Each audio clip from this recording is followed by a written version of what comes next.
let it rain. Hall of Fame. Every word's a heavyweight swing. Hall of Fame. Built on blood, sweat, and pain. Hall of Fame. Put respect on the game. Put respect on the game.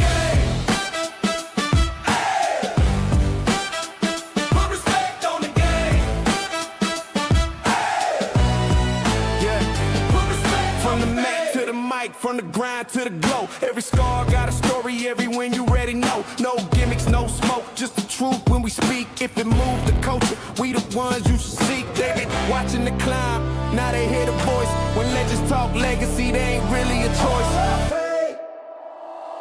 Hall of Fame. This ain't hype, this is fact. Hall of Fame. Every era intact. Hall of Fame. Past, present collide. Hall of Fame. Forever certified. Certified, 5 times solidified. Brad Gilmore verified. Voice of the fight, amplified. Of his legacy, we testify. Of his greatness, we let it fly. History don't whisper, it speaks when we arrive. Hall of Fame. Hall of Fame. Hall of Fame. Legends never change. Live from Houston, Texas, and around the world. It's time to get your champagne wishes and caviar dreams. Welcome inside the Hall of Fame. Now, can you dig that?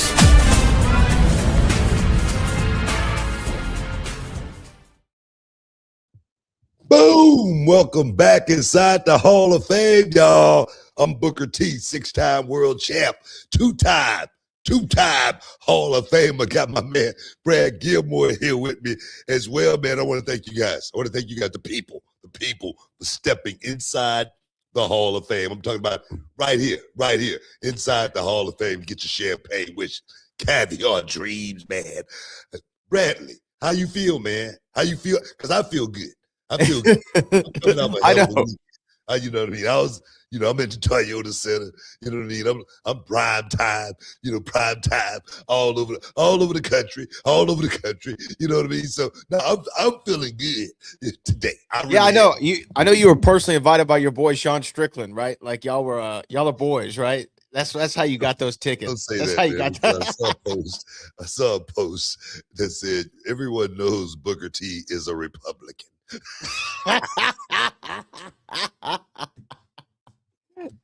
You know what I thought? You know what would have been a better tweet? Everyone knows Booker T's a big Strickland fan. What the hell? There's a couple of them out there that you really like. Oh, man. Whether that's Sean, whether that's Swerve. Yeah, you're a big time GOPer. You're right about that. Oh, man. But no, man, I had a great time this weekend, man. I want to thank my boy Chuck, Charles Rice, for hooking me up with the I'm talking about the VIP treatment. I'm talking about the royal treatment. I'm talking about rolling out the red carpet. I'm talking about good food, good drink, good time. You can't beat that. You can't beat that. In this life, I recommend this, guys. Go out and have some fun at least once in your life. I'm serious. It feels good. The dopamines. Because when you're in that environment, it feels, like, man, everything's like this, like awesome, just great, like you're on a cloud. And then you get back home and you got to face the kids. back to reality. Right back to reality. Right back to it. You think you're somebody. And then you realize you ain't nobody. You ain't nobody but dad. So it definitely is a wake-up call. But no, man, had a great time. I want to thank everybody who had a part, like I said, hooking me up with great accommodations, great seats, cage side, two rows from the cage. Literally, like when we went to go see Dada 5000 and Kimbo Slice back in the day. It was so awesome. The field, when you're in that fight surrounding, you could cut it with a knife, man. You could feel it. And what was really cool about this was when we were on the way into the arena to our seats, we had to take like a detour and whatnot, and we went right by the fighters' locker room, and they're in there stretching, whatnot. We're like, whoa, we are backstage. But no, man, it was cool, man. And Fluffy Hernandez, is that should we start there? Sure. I mean, we're on the topic. I think we should start UFC Houston Fight Night. First of all, it was a sold out house. It was a sold out house inside Toyota, man. It made me feel, like back in the day, like like it was, WWE times. But it felt so good to be in there as far as just the atmosphere. I'm sitting right next to Bun B and Trader Truth. He's on, flanking me on the right side. You know what I mean? Johnny Dang, you know what I mean? Got my 6, you know what I mean? Right behind me. So it was crazy, man. It felt so real. And the fight all night, from fight 1 all the way to the main event, nothing but bangers, man. Nothing but, head crackers, head knockers. I'm talking about, yeah, I'm serious. First round knockouts, Bang. second, third round stoppages, like with Strickland. But man, it was a hell of a night. And like I said, the main event with Fluffy Hernandez against Sean Strickland. Strickland, he had a lot to say, man. He talked a big game. But I must say, man, he went in there and backed it up. And it was a different type of fight.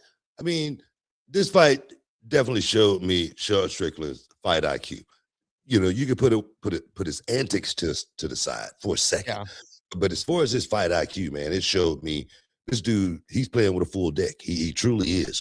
Because Sean Strickland normally is that fighter, just like with, certain fighters, he go in there and just walk him down, just try to walk him down. With Pereira, he tried to walk Pereira down. And bang, got hit and got stopped cold in his tracks. But with this guy, he was literally on his back foot the whole fight, moving backwards, just throwing punches, throwing that jab, jab, right hand, jab, right hand. And the thing he is, I don't know, maybe 2-3 minutes in, he knew Fluffy could not wrestle him. that was out the question. He wasn't going to out-grapple him. He wasn't going to out-juke, none of that. That wasn't going to happen. So he knew it was going to be a stand-up fight. And then he just baited Hernandez. He literally baited him into just walking into a shot. And pretty much that was lights out.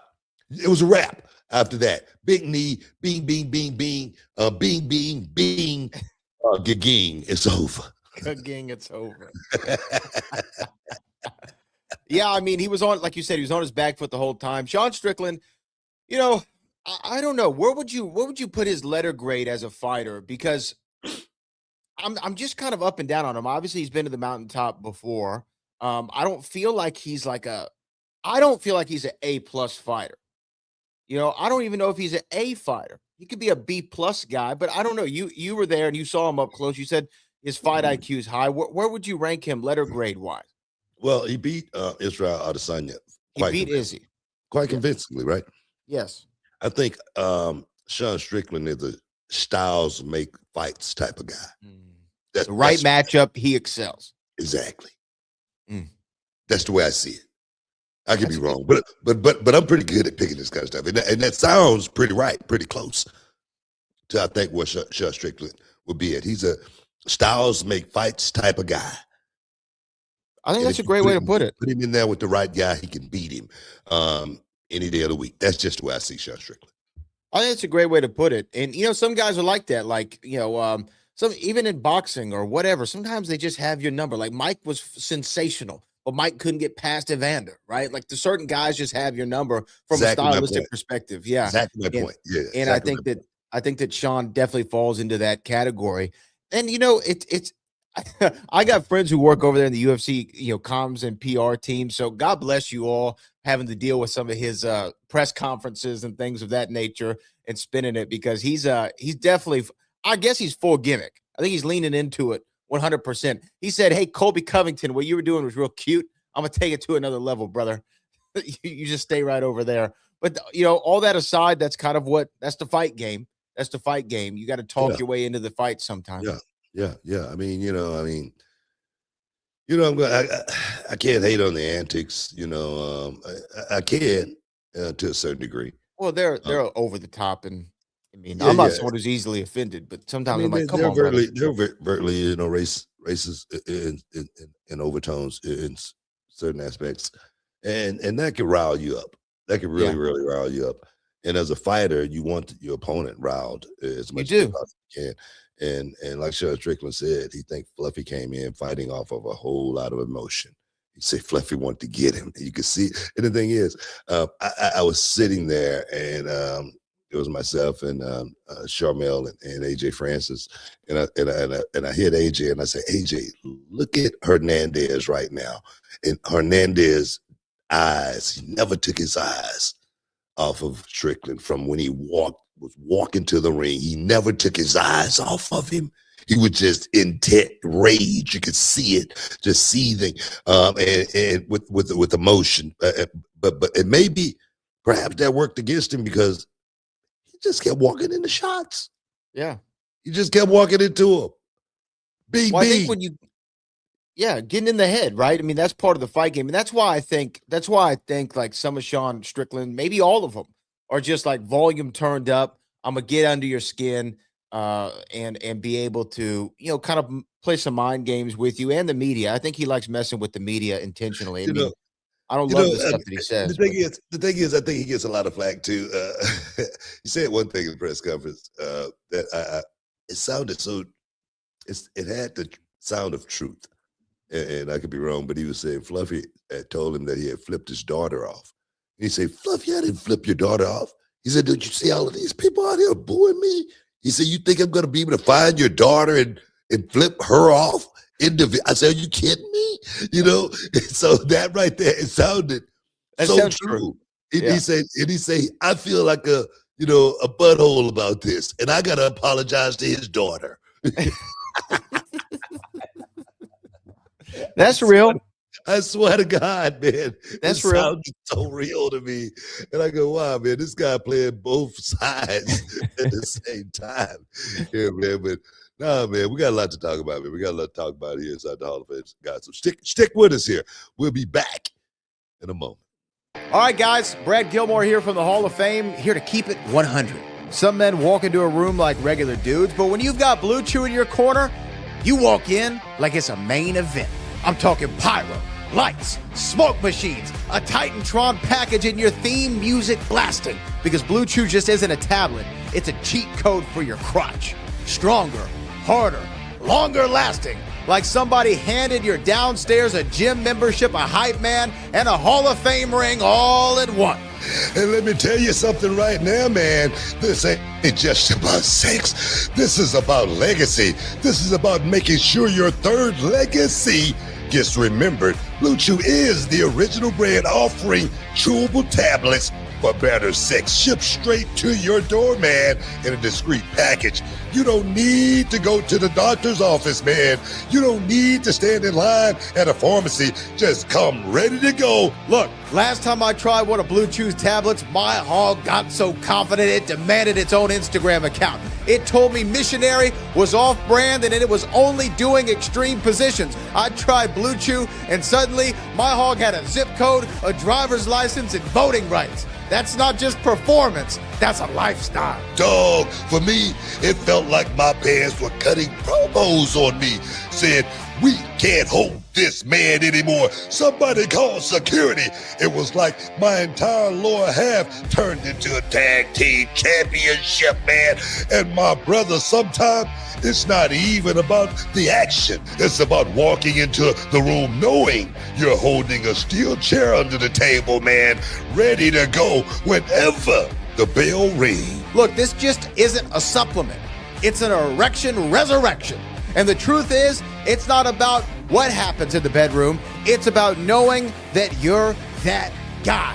You want to give her group chat something to talk about? You want to hear your name come up at brunch? Lay it down with Blue Chew's help. And believe me, they'll be talking about how it gets up. And that's real talk, guys. You only get one career, one championship run, and one chance to etch your name in the history books. Don't leave your legacy to chance. Step into the ring with Blue Chew and become a legend. And we've got a special deal for our listeners. As always, you get your first month of Blue Chew free. Just use promo code BOOKER at checkout and pay $5 for shipping. That's it. Join Blue Chew's mission to upgrade humanity one thrust at a time. Use promo code Booker, BOOKER, and head to BlueChew.com for details and safety information. Want to thank Blue Chew for sponsoring the podcast. Now, can you dig that, sucker? That's right. That's right. You better get your son, man. You know what I mean? If you want to get in the game, I'm talking about. Hey, man, but now I want to. Well, I want to give a big shout out to Blue Chew. You know, one of our official sponsors. Blue Chew Gold is their new line, their new pill that they got out there. 15 minutes, they say you're ready to go, and it's got 4 ingredients and something. I think it's called oxytocin. Yeah, it just sounds good. Let me tell you something. Promo code Booker, 10% off. When it's got the tag gold on it, it's about checks and championships. That's right. Yeah, it's about cashing in and cashing in big time. You take one of these, you'll really be able to hold that 10 pounds of gold. You know what I'm talking about? Baby. Hey, that's what I'm talking about. But no, man, again, congratulations to Sean Strickland. Sean Strickland, he's turned into one of those guys like Muhammad Ali back in the day. You know, people used to just could not wait to see him lose when he was coming up. That's the comparison. That's the comparison. I was about to say this is gonna be the wildest comparison of all time. I mean, it's a perfect comparison. Perfect comparison. In his younger days, the Louisville Lip, that's what they call it, and they just could not. There's this one woman. She used to sit front row every time, and she finally met Muhammad, and she told Muhammad she come to see all of his fights, and he was thanking her. She said she just come to see his ass lose. You know, and there's so many people in the audience that was like that for Sean Strickland's fight. You know, they wanted him to lose, and that motivates you. That motivates you to want to go out there and win. So congratulations to Sean Strickland and his team going out there and having a hell of a victory and hell of a night. Yeah, big shout out to him. But you want to talk about somebody who knows how to use the antics to get under your skin in order for you to want to buy a ticket to their fight or buy the pay-per-view, and you buy it because you want to see them lose. One of the greatest of all time at that was Floyd Money Mayweather. And we know that Mayweather, we talked about on the show last week, that Mayweather and Mike Tyson are going to be having a fight, I think, in the Congo, an exhibition bout between the two of them. And then shortly thereafter, there was a rumor that Floyd was going to come out of retirement. You know, he's 50-0, retired back in 2017 when he defeated Conor McGregor in his 50th win. And you and I talked on the phone, either it was yesterday or the day before, and you had the best idea, and I thought this is what he was doing. You were saying, hey, think about Floyd and Bud Crawford. Like, that's a hell of a fight. You know, someone's must go. Money match, both retired, coming out of retirement. I was like, man, that's the fight to make. But then Netflix announced today that we're getting a rematch from 10 years ago. 10 years ago, we're going to see the rematch between Floyd Money Mayweather and Manny Pacquiao at the Sphere in Las Vegas this September. Granted, hopefully they all make it there healthy. Who knows what's going to happen to the Congo with Floyd? Mike gets a hold of him. No, all jokes aside, I want to see this fight happen, because one of the big what ifs was, are we ever going to see them fight? And then they did, and it was a little lackluster. And Manny Pacquiao, of course, had a torn rotator cuff. What are your thoughts on Floyd coming out of retirement and this being his first official fight back after the Mike fight? Manny Pacquiao, 47 years old. Yeah. Floyd what? 47, 48? He's got to be close. I'm going to look it up. You know, didn't we just have this conversation? Pretty much. Guess what? He turns 49 tomorrow. Floyd 49, Mayweather. 49 years old. These two old guys. We were just talking about Ronda Rousey, right? Yeah. And her coming back at 39, and then her opponent, Gina Carano, at 42. Yeah. And we were saying, man, come on, man. You know, that's what we were saying. Now, I'm not gonna diss this fight or anything like that. I mean, would I want to see it? I think so. I mean, I will watch this fight, Floyd Mayweather and Manny Pacquiao. I mean, both of these guys, it's still a score to settle. It's still a score to settle more than anything.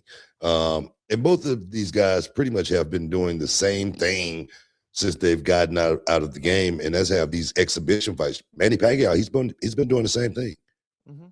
He's had a few of these exhibition fights, and he's fared very well. And Manny Pacquiao still look real sharp, man. He still look real sharp, So for me, I think the way Floyd went out with an undefeated record, and Manny Pacquiao was so close to being, in that same realm as far as undefeated. He's a hell of a champion, no matter how you look at him. I think those guys running it back one more time, just for the sake, if perhaps Floyd beat Manny Pacquiao convincingly, I think that would motivate him even more to want to do one more, perhaps, with Bud Crawford. So it's still not out of the picture. It's not out of the equation. No, I think it's still could be likely. Is it less likely now that he's going to fight Manny? Maybe a little bit, but I think that this is actually a really interesting fight because Manny's been more active more recently, even at a competitive level. I guess it's been 5 or 6 years since that Keith Thurman fight that we saw in Las Vegas, and he's had some wins since then. And he's a couple losses. He lost to? And put an exclamation point on that Keith Thurman fight. Yeah, he went out there and beat that boy like he stole something. I'm serious. Like one-sided affair. Like he said something about his mama. I'm serious, dog. It was one-sided all night long. Yeah, and so for Manny to be still that competitive, and that was when he was 40. Now it's been some time since then, and Father Time waits for no man, as you famously say. But I like the matchup. I do. I think they're the same age. They've had a similar layoff. They've done the exhibition fights. I'd like to see it, man. But can you imagine Floyd coming out of retirement at 50-0, rematch with Manny Pacquiao, and then if he loses, what he must feel like? Well, it's according to how much money he got. That's true. They're going to make so much money on this fight. The check sometimes it make you feel a whole lot better about things. I mean, well, let me ask you this. Is this a bigger money fight? Is Floyd Pacquiao 2 bigger than Floyd versus Bud Crawford would be? No. Is this a bigger money fight? I don't think so. I don't think so either. I don't think so. I mean, me personally, I don't think so. I think Bud and Floyd, that's, like Rocky Balboa's like story. That's a movie. Yeah. That's old line versus like when he fought Tarver, Rocky 6, right? Or 5. Yeah. Or which one was 6. 5? 6. Yeah. That's what that is. That's a movie. And the thing is, would Floyd have the ability, the skill set to be able to go out there and withstand that young man, Bud, 37, yeah, 38, by the time that fight would happen.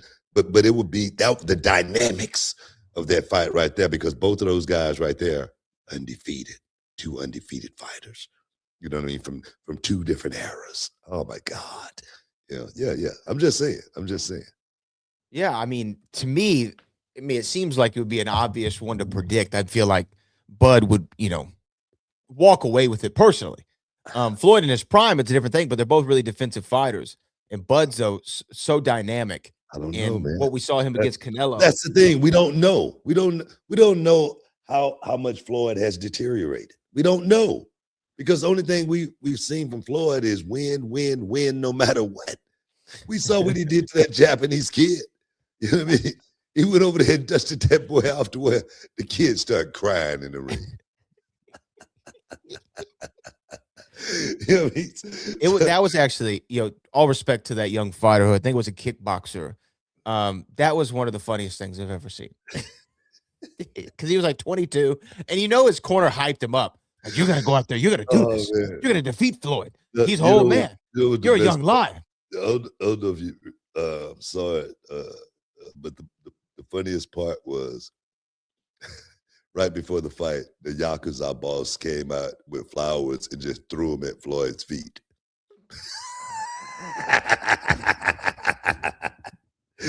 And Floyd bent down and picked the flowers up and was like, I'm finna go dust this boy off just for that. I swear to God, it was so disrespectful. I don't know if you ever saw that. I did not see that. It was so disrespectful. It was like a Yakuza boss. You know what I mean? He just came in with the flowers and he just threw them down the floor at his feet. Like it is, and what it's called is a presento. They do that all the time. They normally come and give you flowers and give you a gift to you. But this time, I guess this guy was letting Floyd know, look, you ain't welcome here. Yeah. You need to get on the plane quickly as you possibly can after this is over. Better have your bags by the door like you're working heel in Puerto Rico, right? Just go straight from the ring to the plane. Don't stop. Don't stop. No stoppies. You know, I'm serious. Hey, man. Hey, we got to pay some bills, man. Think about it, hey, guys. I got to thank a couple of guys. Here inside the Hall of Fame. We come back. Stick around. We'll be back in a minute. Let me ask you something, Brad. What's one money lesson you wish you learned way earlier in life? Oh, man, BT, I wish I learned about budgeting. No questions. Just understanding where your money goes before it disappears. And now, if you've got kids or teenagers, you're trying to pass those lessons down while juggling everything else. Exactly. Parenting already comes with a million moving parts. The last thing you want is money stress adding to that chaos. And that's where Cash App comes in, especially for parents with teens. For all the parents out there with teenagers, we know you're already trying to keep a million different things under control. Cash App is here to help you make sure your teens' money and their spending isn't adding to that craziness. Cash App is designed to meet teens aged 13 to 17 where they are with intuitive educational tools. Available through sponsorship by an eligible parent or guardian, teens can gain access to a personalized Cash App card that comes in different colors and patterns to fit their style, and the ability to instantly access money from their family and friends. Cash App makes managing money feel easier and honestly just cooler than the other options out there. The platform also has tools that can help develop real-world financial habits in a space that's safe and easy to navigate, all with your oversight and approval. If your teen is getting their first job, Cash App can give them access to their paychecks up to 2 weeks early and can help them achieve personalized saving goals that they can set themselves all within the app. With Cash App, these tools become something they'll actually want to use because they were designed with them in mind. Finally, no one wants unnecessary surprises. With Cash App, there are no monthly fees, no minimum balance required, and no hidden charges when sending or receiving money.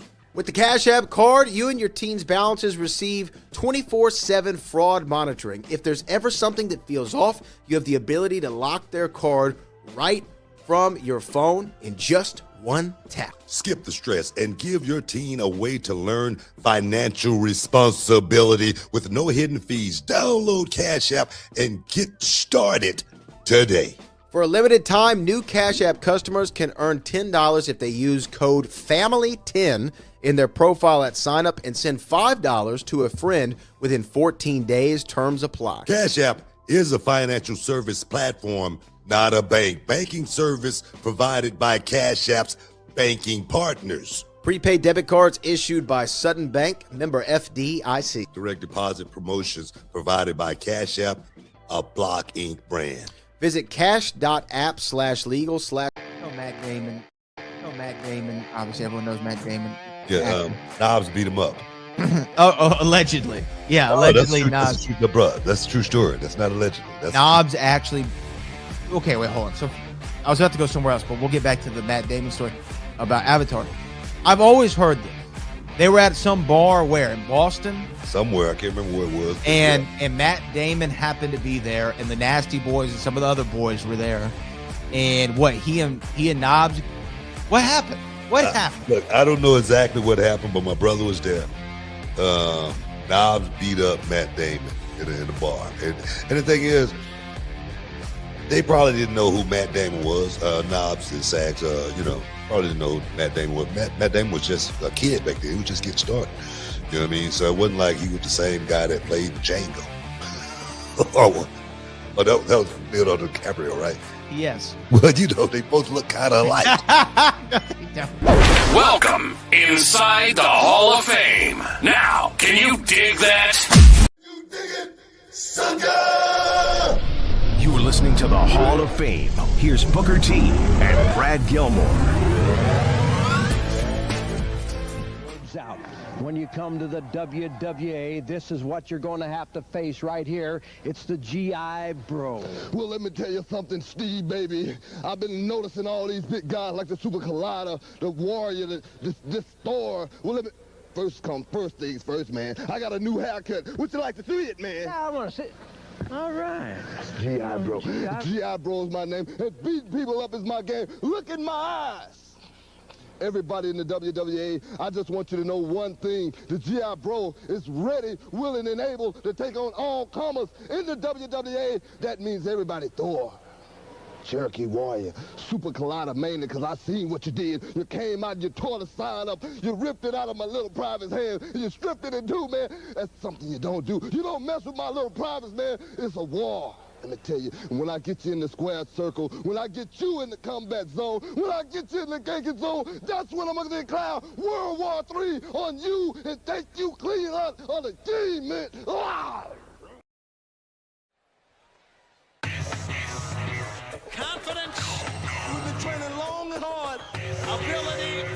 Anybody, anywhere, anytime. Can you dig it? Houston, get ready to rumble with the Hall of Fame on ESPN Radio. That's right, Booker. We're bringing the heat Tuesday through Friday right here on the Houston airwaves on 97.5 and 92.5. We've got the exclusive scoop on wrestling, boxing, and everything in between. Join us for the smackdown of sports talk and don't miss a moment of the action. The Hall of Fame. Now, can you dig that? Sucker!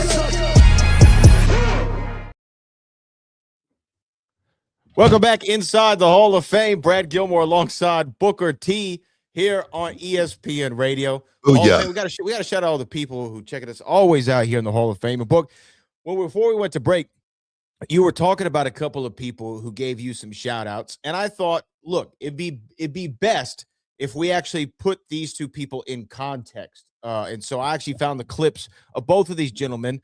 I guess we'll start with the most recent one first. So I'm going to play this.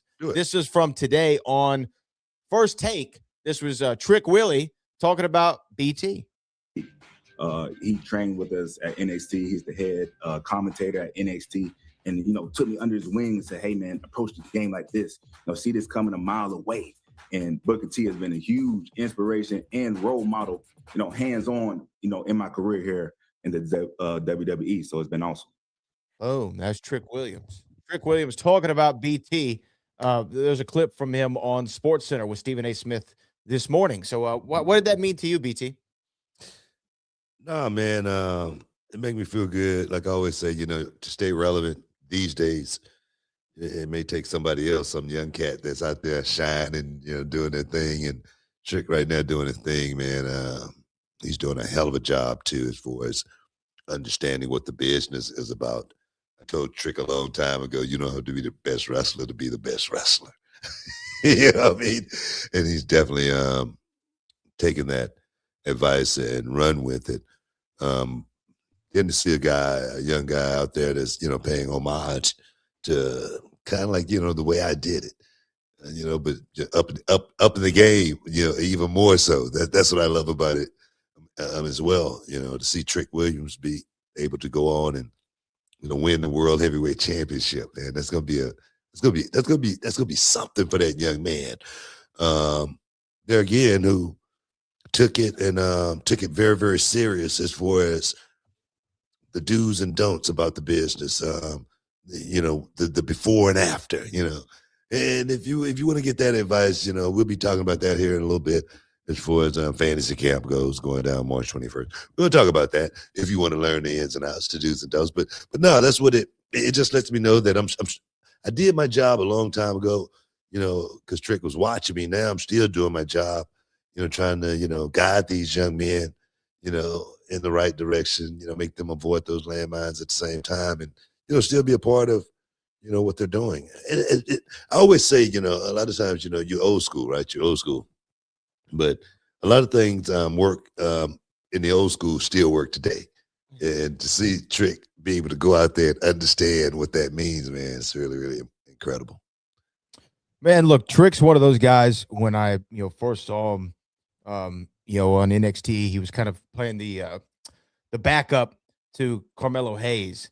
But it was one of those guys where once you heard him talk, you go, "Ooh, okay." Like you knew that he could be something when you just heard him talk. And him out there with he's the anointed one with his lemon pepper steppers. I think he called himself the sexiest superstar in the WWE this morning on First Take, something along those lines.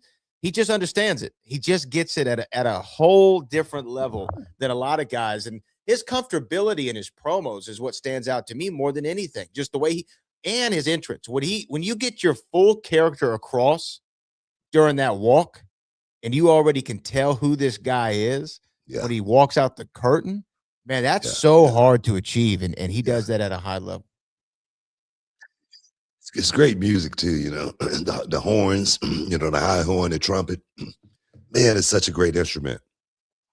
Dun, dun, dun, dun, dun, dun, dun, dun. That's Michael Jackson right there.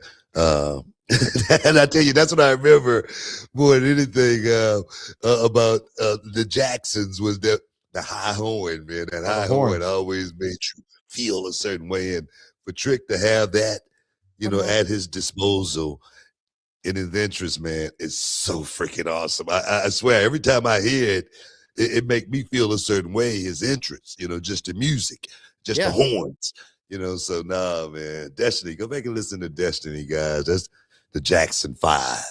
I'm serious. Yeah. What was the song that we used to end the show with back in the day from the Destiny album? It was the Jackson 5 song. Bump, bump, bump, bump, bump. Can you feel it? Can you feel it? Can you feel it? Can you feel it? But it had the horns in it too. Yeah.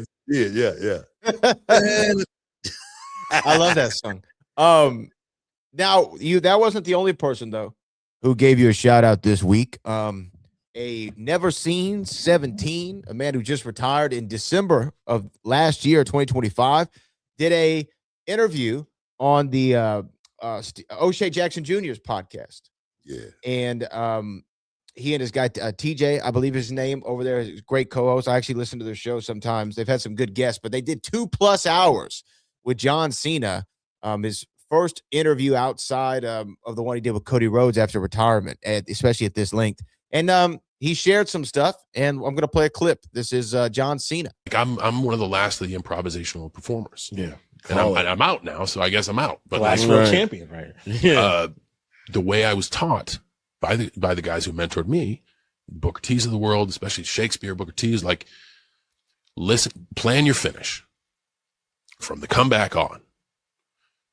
And in the beginning section, you're just trying to get the audience to a point where they want to see you come back, where they want to see you, without lack of a better term, hulk up. A lot of performers say, all right, we got 5 minutes. You take one. We got a 3-minute finish. And you'll see a lot of, like, this is way inside baseball, but no contest wrestling. So you'll see a lot of bump and feeds to no noise. I'll bomb some nights, so I'll be making the comeback to no noise, but it ain't because of lack of trying. But what I do, if we have a 35-minute match and I want to do a 15-minute finish, I'll take that 20 minutes to just listen. And a lot of the times I'm calling the pace of the guys, and it's by design. We'll start out quick and then go more methodical, because if the geography and everything's right, you'll see me. I never turned heel, but I worked with intent with some guys. Yeah, on there. And those were all the real tweeners. Boom. John Cena laying down the psychology in the game. That was on No Combat Wrestling with O'Shea Jackson. Oh, excuse me. No Contest Wrestling with O'Shea Jackson Jr. and TJ Jefferson on ESPN and Rich Eisen Productions. But yeah, John Cena saying he was the last of the improv guys. Maybe Randy might be one of the last ones now, last of the Mohicans, but was taught by you. And he mentioned the Shakespeare line, which I know is y'all's kind of code word to one another. But I'm gonna tell you right now, Randy, he's gonna be talking about me too. He's gonna be talking. He's gonna be talking about, what he learned from me in his first real contest with Booker T, and I'm sure it was a boatload of knowledge in one night for that young man because I definitely put him to the test. But nah, John Cena was one of my pupils, man. He was one of my guys that I tested weekly. I tested John Cena weekly, and he would pass those tests. He would always pass the test every time. He didn't ask a whole lot of questions. He just went out there and listened, followed, knew when he had the keys, and knew when he was driving. And it was such a easy time teaching John Cena how to really perform. And I was glad I had a hand in working with John Cena and like showing him like some of the tricks to the trade, because I knew he was the guy that they were grooming. I knew he was the guy that they were planning on being the golden boy, to be the next guy. And I just wanted to see exactly how much I could instill in John Cena and how much he was receptive to taking it. For me, what was so awesome, because he was the star.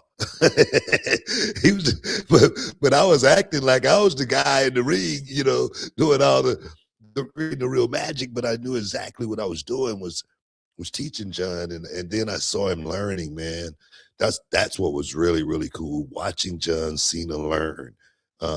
Everything he did was unconventional. It wasn't like, the guys that learned in the wrestling school, because I didn't want him to do it like the guys in the wrestling school. I didn't need that. I needed him to be able to act and react properly. And I swear, man, he picked that part up very well. And I saw so much of it here in his retirement, matches. I saw so much of that Shakespeare that, him and I used to talk about all the time. What are we doing tonight, Book? What do you want to do? I'm like, Shakespeare, bro. I'd see you in the ring. But I appreciate John Cena for putting that out there, man. I really do, because, I need people to know about my training prowess. I need people to know that, I teach a psychology and a philosophy. I don't teach professional wrestling. I'm not a professional wrestler. I'm a former dancer. I was with this acclaimed group called the Remote Controls back in the day, and we was bad. I was a drum major in school, and I used to watch a lot of movies, and so I teach a drama like type of professional wrestling, but it has to be real, it has to be raw, it has to be gritty, and that takes me to March 21st, Fantasy Camp, guys. Going down at the Walker, Texas Lawyer Arena, right there at 9300 Emmett F. Lowry Expressway. Right now, it's just the 21st, so we got about 15 people signed up already. Hell yeah. It's the 21st. We still got a month away, pretty much. But guys, sign up. Go to realityofwrestling.com. Sign up. March 21st is going to be Fantasy Camp, starting at 12 noon, going to 5 p.m. If you thought about being a professional wrestler, if you wondered, what it was like being a professional wrestler, you get a shot that day to experience what it's truly like to be a professional wrestler, right there with myself and my team, putting you through the racket. I know it's called Reality of Wrestling, but this right here, it's going to be as reality as you possibly can believe. It's going to be as real as you possibly can believe. So guys, don't think it's going to be easy or anything like that. Don't think this is going to be a cakewalk or anything like that. Reality of Wrestling's Fantasy Camp is about testing yourself, seeing exactly how far you. And the thing is, sometimes you don't even know how far you can go unless you get pushed a little bit. All right. So that's what we're going to do. We're going to push you to your limit. March 21st, Fantasy Camp at Reality Wrestling. Don't miss out. Don't get shut out. This is going to be on like a steaming pot of neck bones cooking. Hey, man, we got to take a break. Stick around. You're in the Hall of Fame. We'll be back in a minute. Hey, what's up, y'all? It's your boy, Booker T. And before we get rolling today, man, this message right here is sponsored by Raycon. That's right, Book. Raycon's everyday earbuds have officially become the go-to gift for this holiday season. They sound great. They look great. They last all day long and then some with 32 hours of battery life. Yeah, dog. And that's no cap, man. These things are built for real life, and I wear mine all the time, and they stay in place. They don't fall out, and they're comfortable as can be. Over 4 million people already got a pair, man. And if you've been curious, now is the time. Oh, yeah. You're right, BT, because here's the deal. Black Friday, Cyber Monday, Raycon is giving up to 30% off all products. It's perfect for gifting, and if you're like me, you're going to keep a couple pairs for yourself. You know me, man. I love my gadgets, man, and these everyday earbud classics are loaded with upgrades. You got that active noise cancellation, multi-connectivity, and you can hook up to 2 devices at once, and they got that ergonomic fit. Stay put no matter what you're doing, man. Oh, yes. And the colors, I love them. I'm rocking with that cool mint, but they also got blush violet. They got matte black. They got all kinds of different options. It's not just earbuds. It's an accessory that matches your vibe. And get this. You can quick charge these bad boys. 10 minutes get you 90 minutes of playtime. 32 hours total with the Case Plus awareness mode. I love it, man. You can use it when you walking the dog. You know, me and Rover, we do it all the time, and you can still hear everything going on around you. That's a game changer. Oh, yes, man. Yeah, man, I actually use these every day, and I mean it. I use this. Booker uses this. We all use Raycon, so you should use them too. Over 3 million people have already got them, man. 3 million, 4 million, 5 million. It's going to keep on coming. And they come with a 30-day happiness guarantee. So if you don't love them, no worries. Easy return. That's right, dog. Nothing to lose, but everything, and I mean everything, to gain. So don't wait. Raycon is going big for Black Friday and Cyber Monday. Everything's up to 30% off. Just click the link in the description or go to buyraycon.com/Booker. That's buyraycon.com/Booker, Booker, and save on Raycon audio products site-wide. Boom. Welcome back inside the Hall of Fame, guys. Getting ready to wrap this thing up here in a bit. What do you want to wrap it up with? What do you want to go home with? Well, I will say that this week we talked about the fantasy camp. Also on Saturday, we have a Hall of Fame on ESPN for the Elimination Chamber, which will be from 5 to 7 Central Time. So definitely check your local listings. Tune in with me, BT, our guy Josiah Howard on the 1s and 2s. I'm sure we're going to have some special guests joining us to talk about that Elimination Chamber. And then on Sunday are the annual Rewards event, which also shares a special day with somebody else. I believe they're turning another year around the sun on the same day. So definitely don't miss out on that. Don't get shut out this Sunday. Yeah. Hey, man, it's going to be good. It's going to be real good, man. I'm looking forward to Rewards, something that's near and dear to our hearts at Reality Wrestling, to have our own award ceremony and then to it be under the Rewards banner, something that I created myself. Not the rewards, but the row portion of it. Everybody thought I was crazy when I created Reality Wrestling. No one thought, it was why Reality Wrestling? Why do we got to just say Reality Wrestling? Because it means something to me. It means something. Well, why we can't say what was it? ROW. We don't ever want to hear ROW around Row. Okay, it's for a reason. And then I look at us now, Reality Wrestling.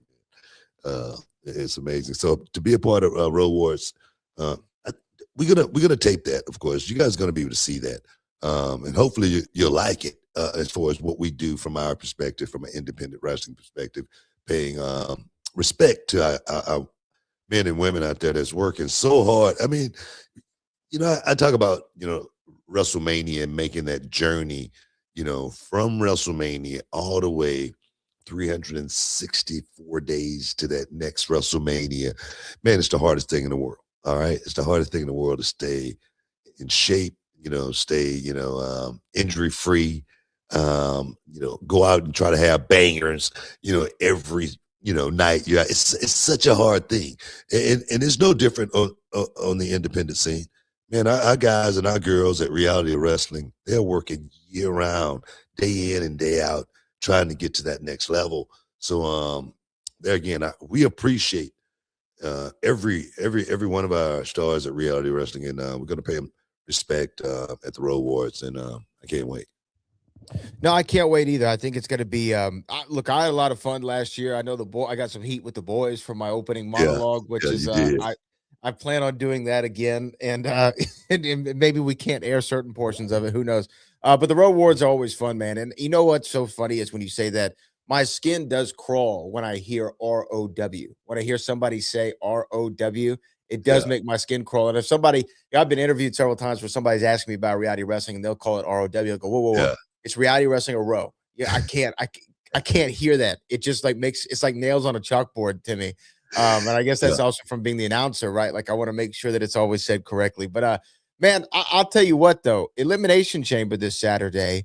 I feel like we talk about this every year, but it's worth mentioning. I think WWE just put something out about the first Elimination Chamber again, as they always do. Of course, you competed in that match alongside several of the greats. Shawn Michaels, Y2J, RVD, Kane, Triple H, and yourself, all in that inaugural Elimination Chamber match 24 years ago, Book, and people are still talking about it. You know what? They talk about that Elimination Chamber match the same way they talk about the Miracle on Ice in hockey, which the Boys of 1980, which is a great documentary on Netflix, by the way, but also got to give a shout out to our Olympic hockey team. They went and did it. They went and did it. First time in 46 years. And you see the guy get hit right in the mouth with the hockey stick. Huge, yes. Oh man, just knocked his teeth right out and everything. It was just ugly, man. But he didn't even sell it. It was like Mick Foley in Germany when he got his ear tore off. And the guy comes back, Michael Michael Capetta, he comes back and he's got Mick Foley's ear and he goes, I think I got Mick Foley's ear in my hand. and Mick Foley looks at him and go, baby. I go, I'm in the wrong business. I gotta get out of this. But no, man, that's the way that kid was, man. He's selling it all, man. And then to come back and win it. It's amazing, man. Amazing, man. Cinderella story. Unbelievable. Cinderella story, unbelievable for sure. Shout out to the U.S. men's and women's hockey team. Yeah, the women. And you know what? The women did it so sweet too. Oh, smooth. I mean, that crossover, it was like Iverson on ice. It was sweet, dog. I swear to God, that's exactly what it reminded me of. It was like Iverson crossover on ice, you know, and it was just perfect, you know. So, man, big ups to the ladies, man. Big ups.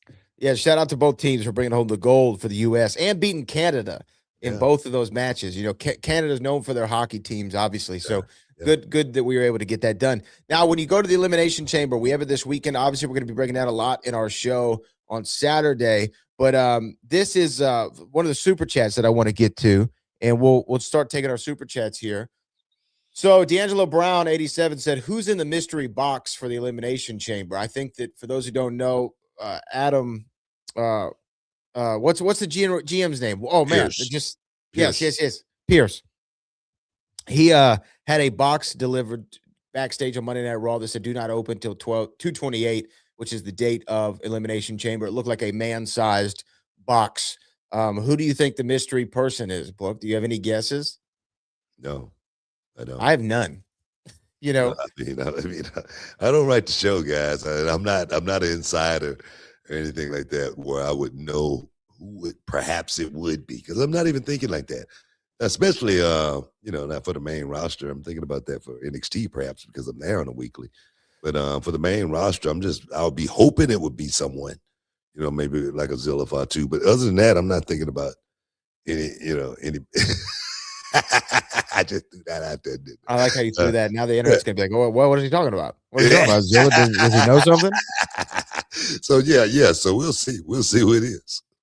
We'll have to find out. And the other thing that's interesting though that made me laugh on Raw, because I sat and watched the whole show last week, and one of the things that made me laugh a little bit was they've had this masked man attacking the Vision, right, over the last several weeks, and they really want you to think it's Seth Rollins because he's doing the stomp and all the stuff like that, and perhaps it will be. I don't know, but they have the mystery man angle to open the show, and then the next segment is the mystery box segment right after that. I'm like, man, this is just like a whole this is turned into Clue. You know what I mean? Who did it in the ring with the candlestick? Was it Colonel Mustard? You know what I mean? Yeah. It made me laugh that it's a bunch of mysteries now on Yeah, Monday Night yeah. Raw. Is it mystery and good or mystery bad? Well, you know what? We'll have to, on the cameras, brother, it's mystery great. But when the cameras go off, brother, it's another story, brother.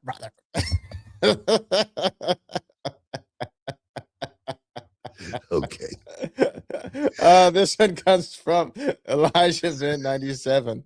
Professional. Hey, Booker and Brad, why do you think Stephanie McMahon doesn't wrestle anymore? Well, she was never really a wrestler. She would do it on certain occasions, right? Former women's champion, for what it's worth. Had a great match with Ronda Rousey and her husband against Kurt Angle and Ronda when they tagged, and had a good one against Brie Bella, I believe, at a SummerSlam. But she never really was a active wrestler. Sometimes it just comes times to move on, you know what I mean? Especially in things change in life, you got enough money, you know what I mean? You don't feel it. And a lot of times when you're doing it, like, in that stage where Steph was actually like in ring doing stuff, I'm sure she was doing it and having fun doing it. Now in a different stage in life, it's not as fun, especially when you got all that money. Just sit back, man, and enjoy the ride and watch everybody else do podcasts like me. She does a great podcast, by the way. A great podcast. She had AJ Styles on, which, by the way, tonight on Monday Night Raw, they are dedicating the show to the phenomenal one, AJ Styles, because they are in Atlanta, GA. Yeah. And so they'll be dedicated to AJ Styles and his career after he just recently retired at the Royal Rumble. Now, last couple questions before we get out of here. Book Mike Woodson 2085 said, Lord have mercy. Mayweather versus Pacquiao 2 for September. Where's Gunther at when you need him to retire someone? And my girl Clarissa Shields with the big win. Yeah, Clarissa Shields went out there.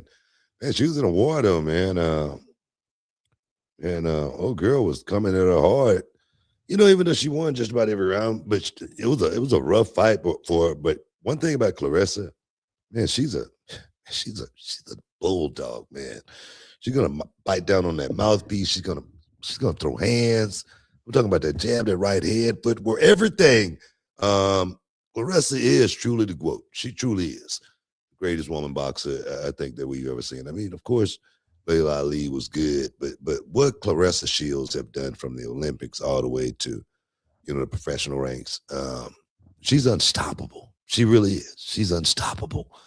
So big up to Clarissa going out there and wrecking shop. Let's see. We have a couple more here. Antonio says, what's Charlotte to do at WrestleMania? It's been teased so many times, Flair versus Jade, but just the way they cross paths, it's so powerful, but she didn't make it in the Elimination Chamber. Yes, Charlotte Flair did not qualify. Her partner, Alexa Bliss, did, which I think is strange. Yeah. So I think there might be something there, right? Because there's been some brouhaha between them a little bit. I don't know. And Tiffany Stratton's in the chamber too. I don't know if you have a fatal four-way at WrestleMania where it's Tiffany, Alexa, Charlotte, and Jade. That could seem possible for me, but I don't know. Because you want Charlotte and Alexa on the show. Yeah, you want Charlotte and Alexa on the show, but you definitely want to get Charlotte in the primetime spot. And that primetime spot would be with Jade Cargill. I don't know. I don't know where that feud is going. I don't know if they trying to string it out a little bit more, you know what I mean? Because we got something planned, for Mania that we want to do, and we just don't want to mix up too many things at one time. That could definitely be the case in this matter. But I definitely I definitely see them somehow trying to round about back to that angle somehow, some way. I don't know how. But if it's some smart people working in the office, I think that's what they're trying to do. I'm right there with you. And then our last one is a wrestling historian. It says, during your second best of 7 series with Chris Benoit in 2006, you unfortunately got injured. What was the original plan if that didn't happen? Thanks. Were y'all going to run it back, same WCW style, where you kind of did the draw and then you went to another one, or? I don't know, but I was going to win it. I was going to be the guy. I don't know. I mean, it was going to be a clean sweep. I was going to get I 4 in a row. I ended up winning it without even being in it. Yeah, that's true. Literally, Randy finished it for me. I still walked out with the glory. You know, actually, I told Randy, and I remember that promo. I go, Randy, you know, get this done for me. You know, I might get the championship, but you'll get all the glory. Okay, you know what? I have to ask you this before we wrap. And I know we're going a little long, but I have to ask you this because there's a promo that's been making the rounds again on social with you. I think because we were talking about the commentary stuff last week, the famous TNA promo of you beating everybody up and doing your own commentary went viral again. But then there was another one of Kevin Nash. Y'all are in the Main Event Mafia at the time. And Kevin is cutting this real serious promo. And he's like, there's 3 things that mean a lot in wrestling. The money, the power, and the respect. And you kept in the background going, respect. Yeah. Respect. And in your accent that you were doing at the time, what the hell was that about? I don't know. Were you trying to pop him or something? Because he no-sold it. He no-sold it. I don't know what I was doing. Respect got real hot though for a minute around there, bro. It got real hot. People were saying it. Yes, respect was one of the hot tickets going around for a while in TNA. But I don't know why I was saying it, man. Main Event Mafia, we was all about respect, That's what it was. Yeah, that's what it was about, Respect. I don't know what I was thinking. Like I say, no one gave me a filter. I get so much heat, and I know we're going over, but I get so much heat. I was just looking at some comments because they had put something on social media about Booker T's TNA career and what did people think about it. And so many people think, I really didn't, do that great of a job in TNA. But then some people think, man, he really did some really, really good stuff. And the thing is, I know I really did some good stuff. And you've heard me say I really felt like I could have worked a lot harder in TNA. Yeah. But I've, not to, my doing or anything like that or wanting, nobody in that company at that time really, like I say, gave me any direction. Say, hey, Book, we want you to go this way. Hey, don't give me the accent, Book. We don't want that. No one ever came to me and told me, hey, Book, we're doing this. So I was kind of like just floating, and I was like, man, what am I doing here? So I got frustrated with TNA, and that's the real reason I really didn't give a 100% effort. So I just want people to know that that's the real story. That's the real story about Booker T, TNA. Well, there you go. I thought you were fantastic, but respect had me laughing. It was. I had a lot of great moments, man. Me and JB, we did a good promo too there. You got to see it one time when I just was talking to the wall and talking to myself. Just crazy. We got to do a TNA promo watch along one day. We got to, man. We got to, seriously. But nah, man, I know we got to get out of here, man. I got to get ready for work tomorrow. NXT. It's going to be on, man. We got a hell of a show lined up. Don't miss out. Don't get shut out on the CW network. Don't miss it. Hey, man, but right now we got to get out of here. I want to thank everybody for stepping inside the Hall of Fame, getting your champagne wishes, caviar dreams, as well as Brad Gilmore, the man behind all the, the method behind all the madness. Says Brad. Appreciate you, dog. And until next time, guys, peace. We love you. We out.